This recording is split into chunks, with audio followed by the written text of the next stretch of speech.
Simama mbele zake na kumwomba na kumtukuza kwa yale mazuri ambayo ameyatenda kwenye maisha yetu na anayoendelea kuyatenda kwenye maisha yetu. Jumapili iliyopita tulianza somo linalosema mizunguko katika familia, ama mizunguko ya kiroho katika familia, mizunguko inayojirudia mara kwa mara kwenye familia. Na tumekuwa tukitembea kwenye vipengele mbalimbali, na siku ya jana tulitazama somo gumu kidogo lililokuwa linasema roho ya kuzika, na tukapata nafasi ya kuomba mbele ya Yesu Ekaristi. Siku ya leo tunaendelea na kipengele kingine kinachosema mimi na nyumba yangu tutamtumikia Bwana. Mimi na nyumba yangu tutamtumikia Bwana. Inatoka kwenye kitabu cha Yoshua sura ile ya 24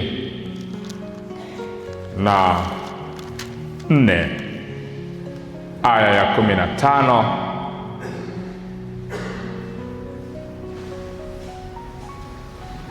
mpaka ile aya ya 24. Nitasoma. Nanyi kama mkiona ni vibaya kumtumikia Bwana, chagueni hivi leo mtakayemtumikia, kwamba ni miungu ile ambayo baba zenu waliitumikia ng'ambo ya mto, au kwamba ni miungu ya wale Waamori ambao mnakaa katika nchi yao. Lakini mimi na nyumba yangu tutamtumikia Bwana. Hao watu wakajibu wakasema, hasha, tusimwache Bwana ili kuitumikia miungu mingine.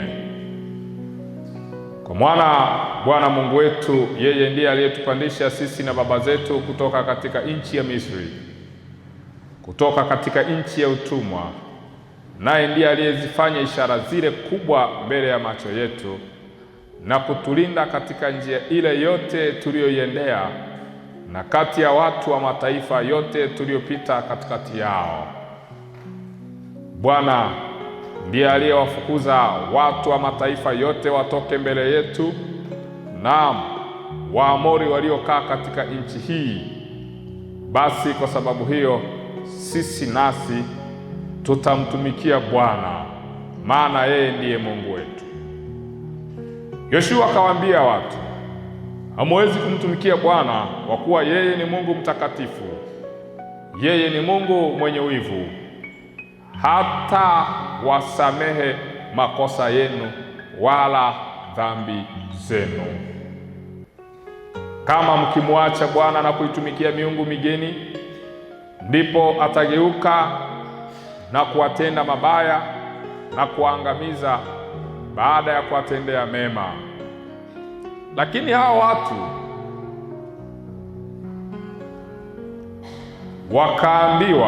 wakamwambia Yoshua, la, lakini tutamtumikia Bwana. Yoshua akawaambia watu, ninyi mmekuwa mashahidi juu ya nafsi zenu ya kuwa mmemchagua Bwana ili kumtumikia yeye. Wakasema, sisi tu mashahidi. Akasema, basi sasa iondoeni miungu migeni iliyo kati yenu, kaielekeze mioyo yenu kwa Bwana Mungu wa Israeli. Ndipo hao watu wakamwambia Yoshua, Bwana Mungu wetu ndiye tutakayemtumikia, na sauti yake ndiyo tutakayoitii. Tumsifu Yesu Kristo. Haya ni mazungumzo kati ya Yoshua na wana wa Israeli. Anawauliza swali la msingi sana, na anapowauliza hili swali la msingi, wana wa Israeli wanakubali. Ndilo swali ambalo huwa tunaulizwa wakati wa ubatizo. Je, wamkataa Shetani? Na sisi tunajibu na mambo yake yote. Ndivyo ambavyo haya majadiliano na wana wa Israeli kati ya Yoshua yalivyokuwa. Anawaambia Mungu ni Mungu mwenye wivu, hataki kuchanganya. Kwa hiyo kama umeamua kumtumikia yeye, mtumikie, na kama umeamua kuitumikia hiyo miungu mingine, muitumikie. Lakini msije mkawa huku mnamtumikia Mungu, huku mnaitumikia miungu mingine. Badala ya kuwabariki, nitawatendea mabaya. Yoshua anawaambia huyu Mungu badala ya kuwatendea mema, atawatendea mabaya. Maana yake kuna mapigo mengine mtu anakutana nayo kwenye maisha. Hayo mapigo huwa yanatoka kwa Mungu. Mungu anapoona yule mtu ambaye amebatizwa, amepokea kipaimara na amekubali kuwa mfuasi kindakindaki, anapogeuka tu na kuanza kumchanganya Mungu na miungu mingine, Mungu huwa anakasirika.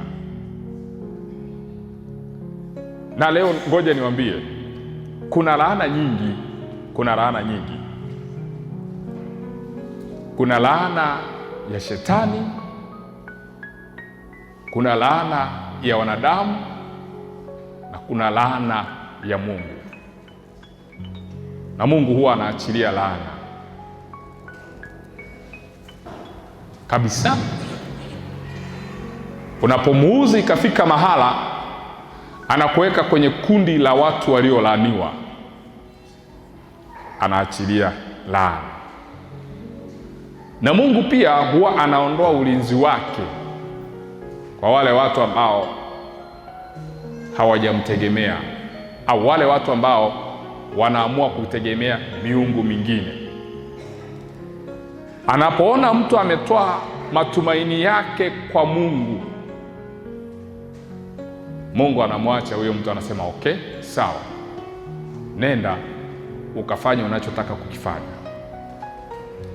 Sasa watu wengi tumebatizwa, tumepokea kipaimara, tumefunga ndoa,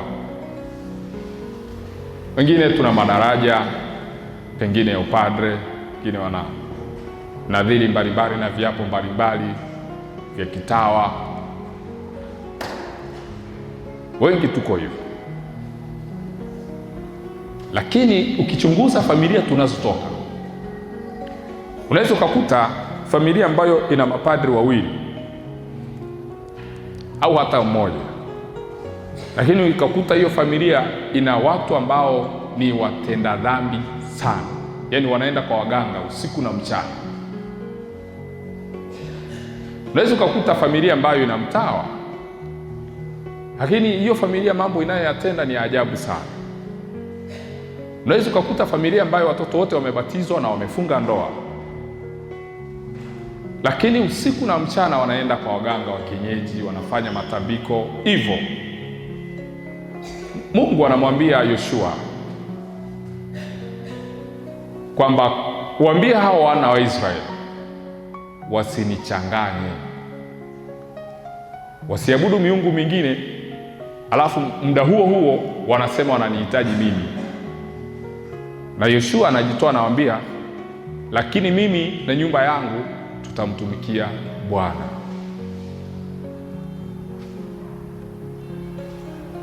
Katika mazingira yapi? Tutamtumikia Bwana. Iwe njaa, tutamtumikia Bwana. Uwe ukame, tutamtumikia Bwana. Yawe masika, tutamtumikia Bwana. Katika magonjwa, tutamtumikia Bwana. katika furaha tutamtumikia Bwana. Yoshua akamwambia katika mazingira yoyote yale tutamtumikia Bwana. Sasa anawaambia chagueni hivi leo na nyinyi mtakayemtumikia. Je, ni miungu ya hawa Waamori ambao mnaishi kwenye nchi yao, au ni Mungu wa kweli? Na naenda mbali sana, anasema msinichanganye na miungu ya kigeni. Wakati mwingine miungu ya kigeni ni ile mtu amebatizwa alafu anaenda kwa waganga, anaenda analeta madawa. Hiyo ni kuitumikia miungu ya kigeni. Wewe umeshabatizwa, lakini unaona ule ubatizo wako hautoshi, unachanganya na silaha zingine unazoona kwamba zinatosha kwenye maisha yako. Huko ni kuleta miungu ya kigeni. Huko ni kupokea mapokeo mengine ambayo Mungu hayapendi. Kwa nini familia nyingi leo zimesambaratika? Ni kwa sababu kila mmoja ana imani yake. Tunakuja kanisani tu kama ili tutakapofariki, ili tupate ibada. Na wengine wanafikiri kwamba mtu akifa, hata kama ndio hivyo alikuwa matendo yake ni ya ovyo ovyo, akifa pengine hata akisaliwa anaweza akaokolewa. Mnajua kuna hukumu mbili. Kuna hukumu ile ya milele ambayo tunaisubiri wote, na kuna ile hukumu ya papo kwa papo. Baada ya kuwa mtu ameondoka duniani, anaonyeshwa mahali pa kukaa. Kama ni tohalani, anaambia wewe umejitahidi kidogo, hebu kaa kule kwanza utakasike. Lakini kuna wale wanaoenda moja kwa moja. Kuna wale wengine sasa wao wanaenda kuteseka mpaka hapo watakapounganishwa na ule moto wa milele. Sasa wengine wao wanafikiri kwamba tukizikwa pengine tutakuwa tumekwepa ile adhabu ya Mungu. Matendo yako baada ya maisha yako ndio yatakayokuwa shahidi, ndio yatakayosimama kwamba huyu kweli alikuwa anaonekana kwenye majitoleo ya kanisa. Huyu kweli alikuwa anasali misa za asubuhi. Huyu kweli alikuwa anasali rozari kila siku. Huyu kweli alikuwa anaenda kwenye jumuiya. Huyo ndo anaweza akaitwa kwamba mimi na nyumba yangu tutamtumikia Bwana. Mimi na watoto wangu tutamtumikia Bwana. Angalia sasa, leo ni tofauti. Mama anasali, baba hasali, watoto hawasali, ndugu hawasali. Yaani anasali yeye kama yeye, lakini ndugu zake wote wala huko hawapo. Sasa unajiuliza, je, tuna familia za aina gani? Je, uzao wetu umebarikiwa au haujabarikiwa? Ngoja niwape kisa kimoja, ni ushuhuda ninawapa. Mwaka jana nimekutana na kaka mmoja. Yule kaka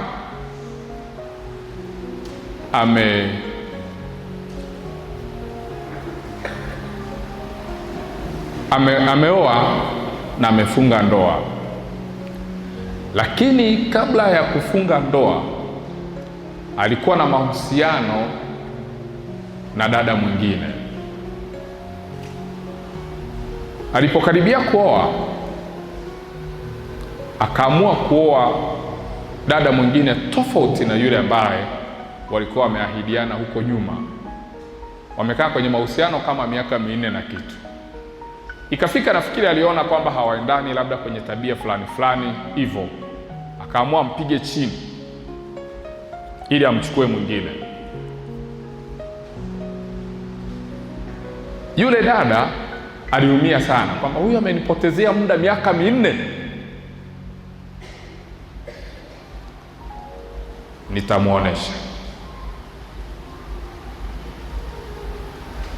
Nitamuonesha.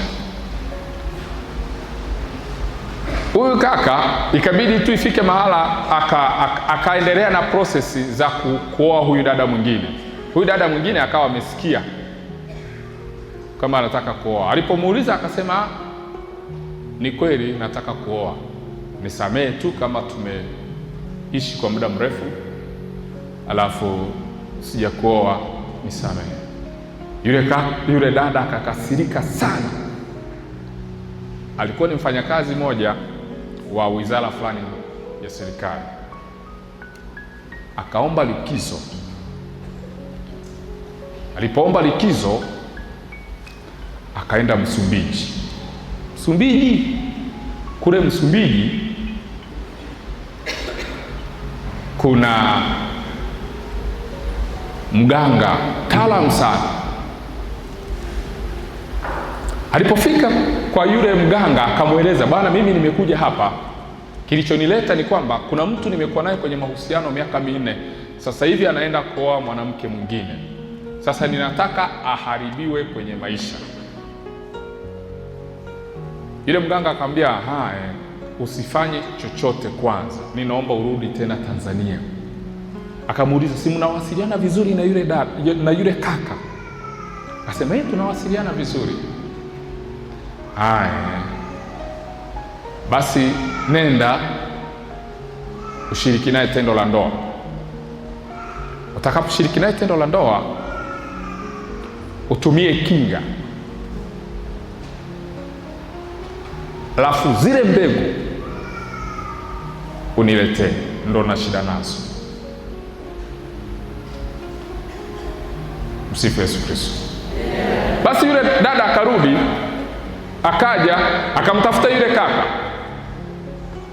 akamwambia, sawa, mimi nimekubali, nataka kumwoa mwanamke mwingine. Sawa, mimi nimekubali, siwezi kukuzuia, ila kwa mara ya mwisho naomba uniage.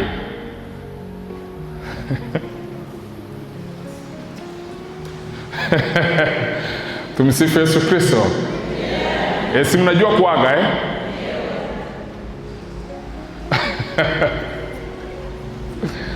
Acheka kama mazuri. Basi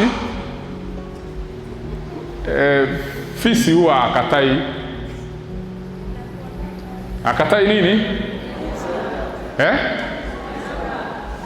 Akumbe mnajua. Basi yule kaka wakakutana hivyo, lakini yule dada akamwambia, niko danger zone. Kumbe lengo anataka nini? Zile mbegu. Basi akafanikiwa, akazipata, akazifunga. Alipozifunga kaenda nazo. Amefika, akamwambia, basi hapa umemaliza kila kitu. Watafunga ndoa, lakini watakaa miezi 6, hiyo ndoa itavunjika. Uzuri, mama wa huyu kaka alikuwa ni Mkristo mwema sana, na alikuwa anasali sana, na alikuwa anaombea watoto wake sana. Na ndio maana huwa nawakumbusha kina mama na kina baba, kumbukeni kuwatolea watoto wenu sadaka. Mnaweza mkao mnawaraumu, lakini inawezekana wameingia kwenye kichaka ambacho sio.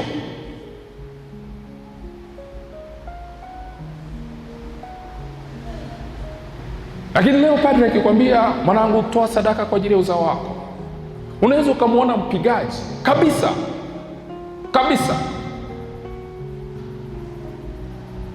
lakini kuna maana ndani tena kubwa sana.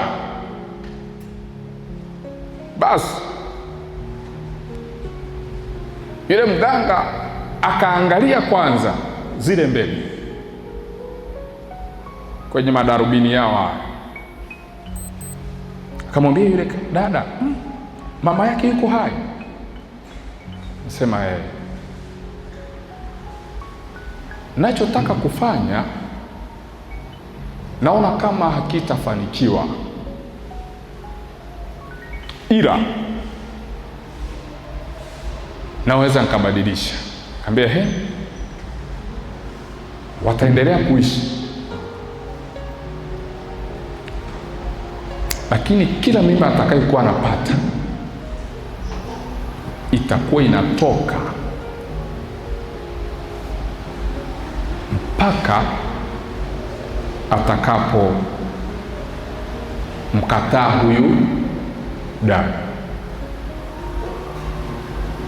na akimkataa, mtu wa kwanza kumtafuta atakuwa ni wewe. Sawa sawa, kweli.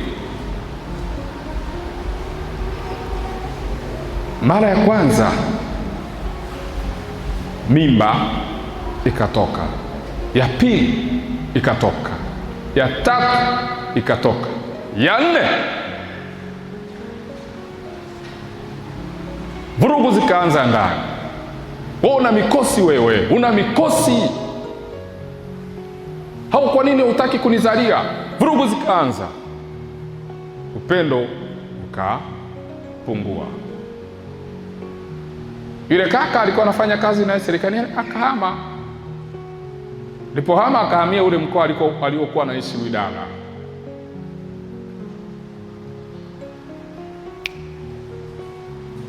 Wakaendelea kuishi na huyu dada ambaye ameharibu yale mambo. Kaendelea kuishi naye. Siku moja sasa, si mnajua nguvu za Yesu Ekaristi? Tukawa tumeenda kwenye huo mkoa sasa, tunamwabudu Yesu Ekaristi. Wamekuja, yani mtu amekuja naye kwenye semina, utafikiri ni mpenzi wake au utafikiri ni mke wake, kumbe mchepuko tu. Yani ni kama we mtu awe anaishi hapa Bunda, ana mke wake yuko Dodoma, wewe hapa ni mchepuko, alafu muje wote kwenye semina. Wakaja wakati padri amemchukua Yesu Ekaristi, anapita,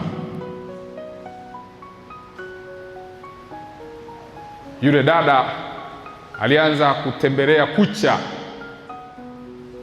vurugu kama za kutosha mle kanisani, piga hapa na pale, hapa na pale, hapa na pale. Akaendelea kupiga hayo makelele. Mwisho wa siku waumini wakaenda nyumbani, akabaki yule dada anapiga kelele na huyu kaka anataka angalie mwisho wake itafika wapi. Basi tukamfuata yule dada, padre akampaka mafuta ya krisma, akamwambia basi nenda nyumbani. Ule usiku hakulala yule dada, yaani alikuwa ananigwa,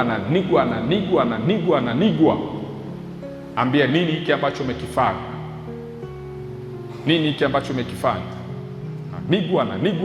ananigwa. Sasa akanitafuta. Aliponitafuta ndo akaniambia huu shuhuda, huyo dada ndo akaniambia huu shuhuda ambao nimewaambia kwamba kuna sehemu nilienda nikafanya hivi na hivi na hivi na hivi. Sasa ushauri wake akawa naomba, akamwambia sasa kaka, mwalimu, niendelee kuishi na huyu kaka au nimwache? Vipi, wewe ungeendelea kuishi naye?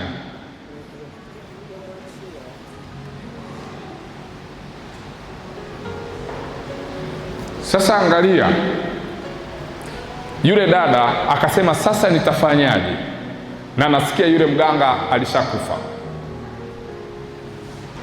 Nitafanyaje ili yule dada au huyu kaka, hata mwanamke mwingine atakayemwoa aje apate mimba, kwa sababu amefunga ndoa. Kitu pekee kilichomsaidia yule kaka, baada ya kuwa ameniambia hivyo, nilimtafuta padre, nikamwambia mtafute mke wako alipo, usimwambie haya yote, hayo mengine wewe niachie, kwa sababu umeshaniambia, najua. Mtafute padre, padre yeye atakuwa anajua. Kimwambia mke wako, inawezekana umeshamjeruhi kwa muda mrefu sana, na hali ya kisaikolojia yake imeharibika kwa sababu ya muda mrefu ambao amekuwa akipata watoto, mimba zinaharibika. Ukimwambia hili, anaweza akawa muoga tena kwenye hiyo ndoa. Kwa hiyo atakayeambiwa haya ni padre, aadhimishe adhimisho la ibada ya misa takatifu, ili sadaka iliyotolewa kwa ajili ya kuharibu kizazi cha huyu mama na kizazi chako wewe, hiyo sadaka isiendelee kufanya kazi. na kama chochote walichokifanya, kama ni kuchinja mbuzi, kuchinja kondoo au kuchinja kuku, kama kuna damu yoyote inazungumza, basi damu ya Kristo izungumze zaidi ya hilo. Ambia fanya hivyo. Na yule dada akamwambia, kwa usalama wako, kama unataka uolewe, uwe na afya njema, achana na hayo mahusiano, mwache kaka wa watu, arudi kwenye ndoa yake, maisha yaendelee.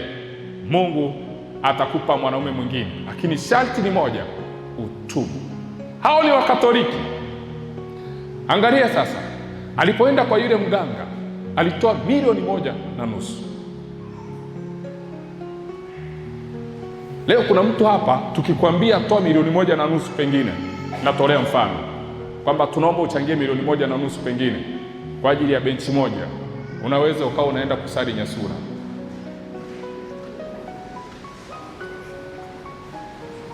Msifu Yesu Kristo. Lakini akija yule mwingine akikwambia toa chochote, utatoa. Ndio maana watu wengi, kilichotufunga sasa hivi inawezekana kabisa ni masadaka ambayo sisi wenyewe tumeshiriki kuyatoa.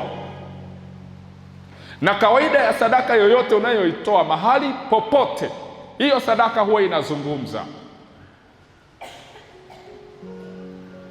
Uitoe kwenye madhabahu zisizofaa, inazungumza. Uzitoe mahali ambapo Mungu anazungumza, hiyo sadaka inazungumza. Tusome kitabu cha Kumbukumbu la Torati, ile sura ya 12, usikie ambacho Mungu anasema. Kumbukumbu la Torati sura ya 12, ule mstari wa Kumbukumbu la Torati sura ya 12 aya ya 13, anasema, ujihadhari usitoe sadaka zako za kuteketezwa. Ujihadhari usitoe sadaka zako za kuteketezwa katika kila mahali upaonapo. Hebu sema kila mahali. Bali katika mahali atakapochagua Bwana katika kabila zako mojawapo, ndipo utakapotoa sadaka zako za kuteketezwa. Ndipo utakapotenda yote ni kuamurupo. Kwa nini Mungu anamwambia wana wa Israeli wasitoe sadaka kila mahali? Mungu anajua kwamba hii sadaka ina kawaida ya kuzungumza. Itolewe kwenye upande wa giza, itazungumza. Itolewe kwenye upande wa mwanga, itazungumza. Ni wapi unapotoa sadaka? Mahali unapotoa sadaka yako, ndipo patakapoamua aina ya mafanikio utakayokuwa nao.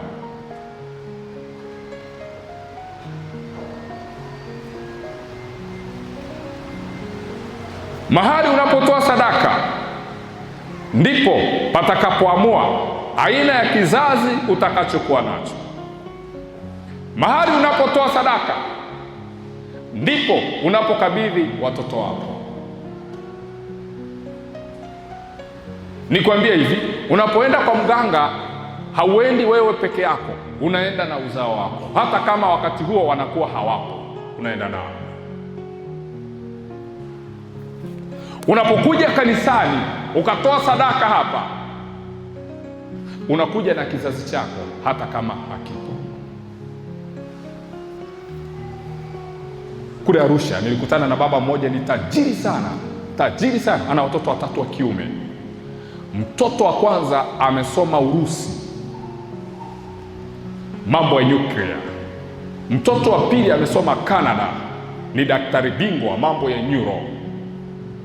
Mtoto wa 3 amesoma South Africa. Watoto wote 3 ni wa kiume. Baba amefanya kila analoweza kuwapa watoto wake, kuwapa maisha mazuri, kuwapa elimu nzuri. Wale watoto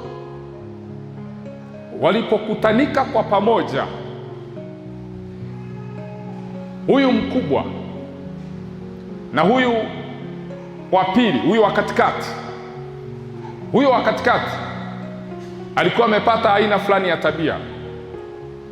Huyu baba amekuja kugundua kwamba watoto wake wote 3 ni mashoga, wote 3.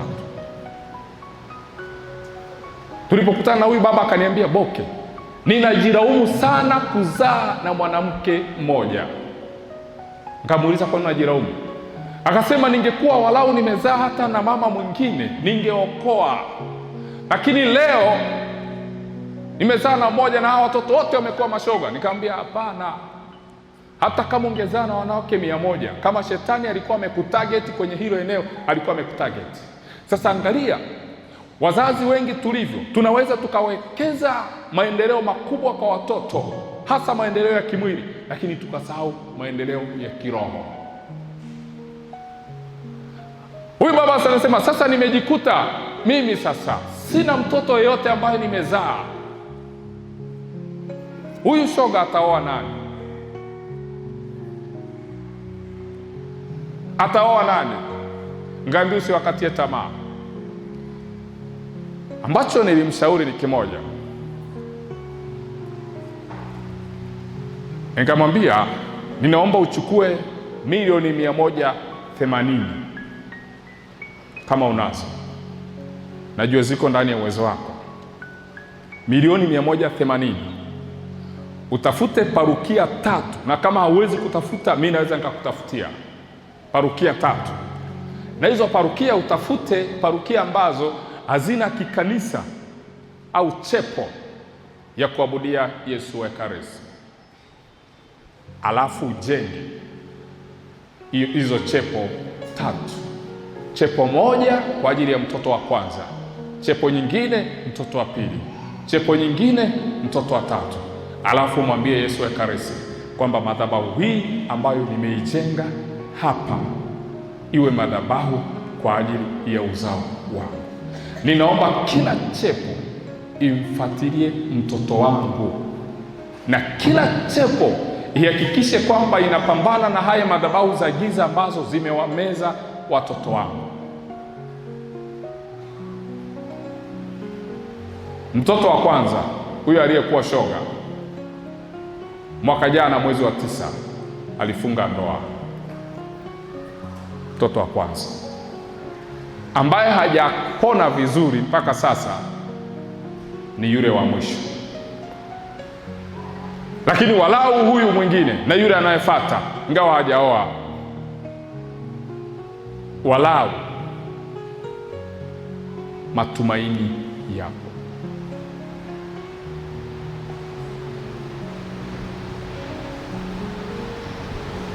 Mtu anaweza akaamua kama anataka kuharibu maisha yako, anaweza akaamua akaenda akatoa sadaka ya kuharibu uzao wako, kwamba kwenye huu ukoo tunaomba watoto wa kike wasije wakaolewa, au watoto wa kiume wasije wakaolewa, au waolewe, lakini kwenye hizo ndoa wanazoenda waishi kwa mateso siku zote. Na ikawa hivyo. Ndio maana Wakatoliki wengi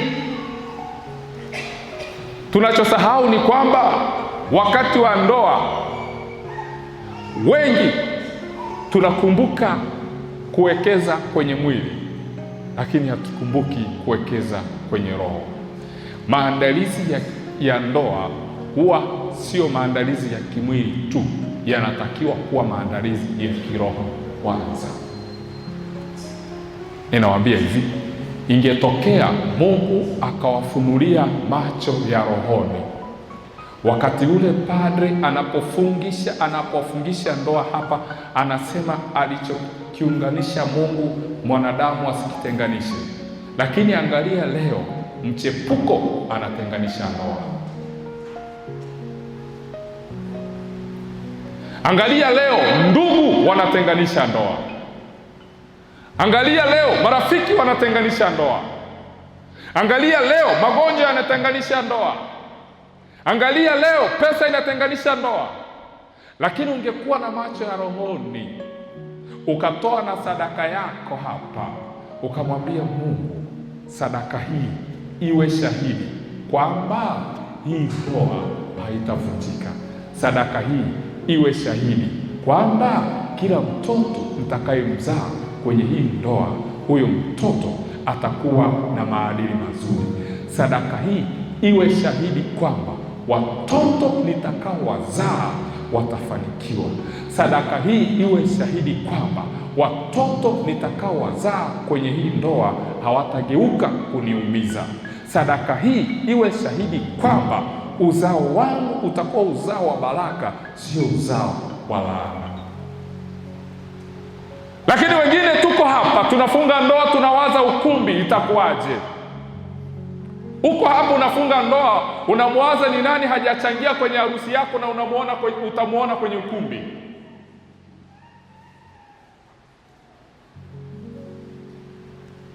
Lakini unasahau kwamba ni siku moja tu wale waliokuwa na kupigia mashangilio watakuacha wewe na huyo mwanaume wako, wewe na huyo mwanamke wako. Wengine watu tunawaombea marehemu, na tulishakariri kwamba nia ya misa ya kumwombea marehemu ni buku mbili. Akina mama, ngoja niwaulize swali. Akina mama tu, ikitokea una wanaume wawili, sisemi unao, tumsifu Yesu Kristo. Ikitokea una wanaume wawili, kati ya hawa wanaume mmoja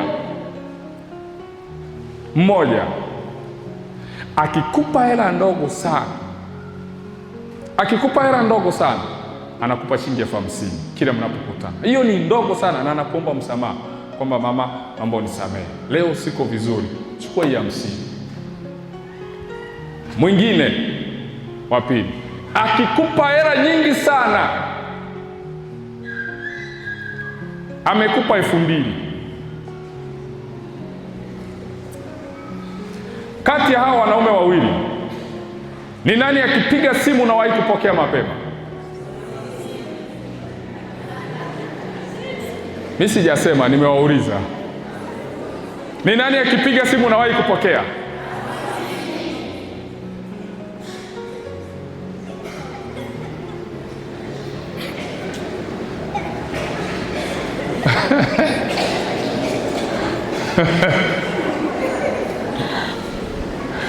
Elfu 50 sio? Elfu 50 sio? Ndivyo ilivyo. Mtoto anayetolewa sadaka mara nyingi sana ana upendeleo mbele ya Mungu kuliko mtoto asiyetolewa sadaka mara nyingi sana. Biashara inayotolewa sadaka mara nyingi sana ina upendeleo mbele za Mungu kuliko biashara iliyosahauliwa. Ndoa inayotolewa sadaka mara nyingi sana ina upendeleo mbele za Mungu kuliko ndoa iliyosahauliwa. Afya inayotolewa sadaka mara nyingi sana ina upendeleo mbele za Mungu kuliko afya isiyotolewa sadaka mara nyingi sana. Kazi inayotolewa sadaka mara nyingi sana ina upendeleo kwa Mungu kuliko kazi isiyotolewa sadaka mara nyingi sana. Natoa sadaka wapi? Mahali unapotoa sadaka ndipo mahali patakapoamua aina ya ulinzi utakaokuwa nao. Mahali ulipowakabidhi watoto wako ndipo patakapowalinda watoto wako. Ikiwa watoto wako wamekabidhiwa kwa Yesu wa Ekaristi, huwa una uhakika kwamba hao watoto Yesu wa Ekaristi atawalinda. Ikiwa watoto wako wamekabidhiwa kwenye miungu ndio itakuwa Mungu wa hao watoto wako. Lakini kama watoto wako umewakabidhi kwa Mungu, Mungu ndiye atakuwa Mungu wa watoto wako. Hakikisha Mungu wa watoto wako anakuwa Mungu wako. Hilo usilisahau. Ikitokea kwamba Mungu wako sio Mungu wa watoto wako, utakuwa umewapoteza watoto wako. Ikitokea kwamba Mungu wako sio Mungu wa ukoo wako, huo ukoo utakuwa umepotea.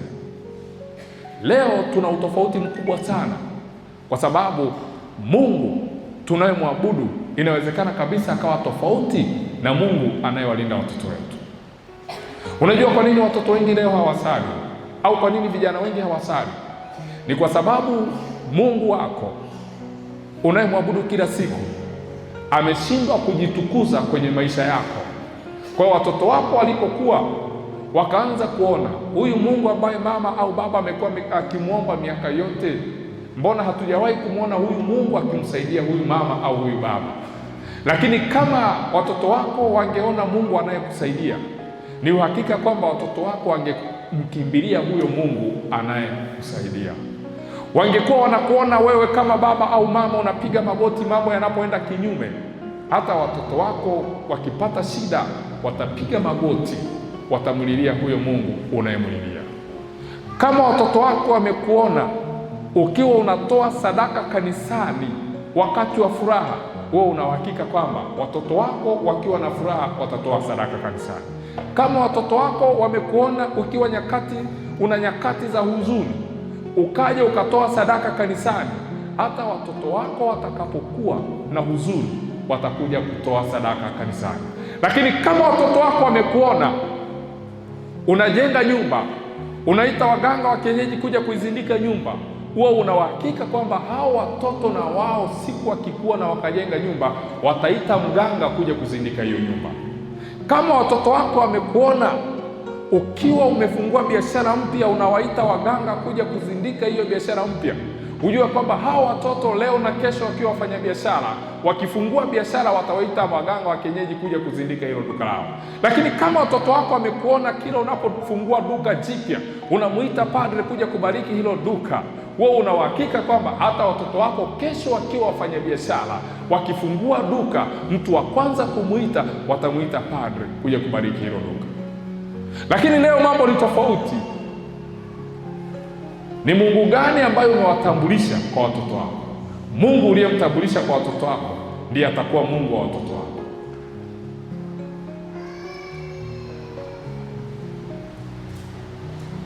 Hakikisha watoto wako unawatambulisha Mungu mkuu, mtukufu na mwenye enzi.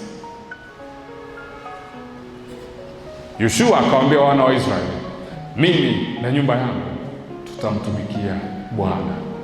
Maana yake ni kwamba Yoshua alisema mimi na watoto wangu tutamtumikia Bwana.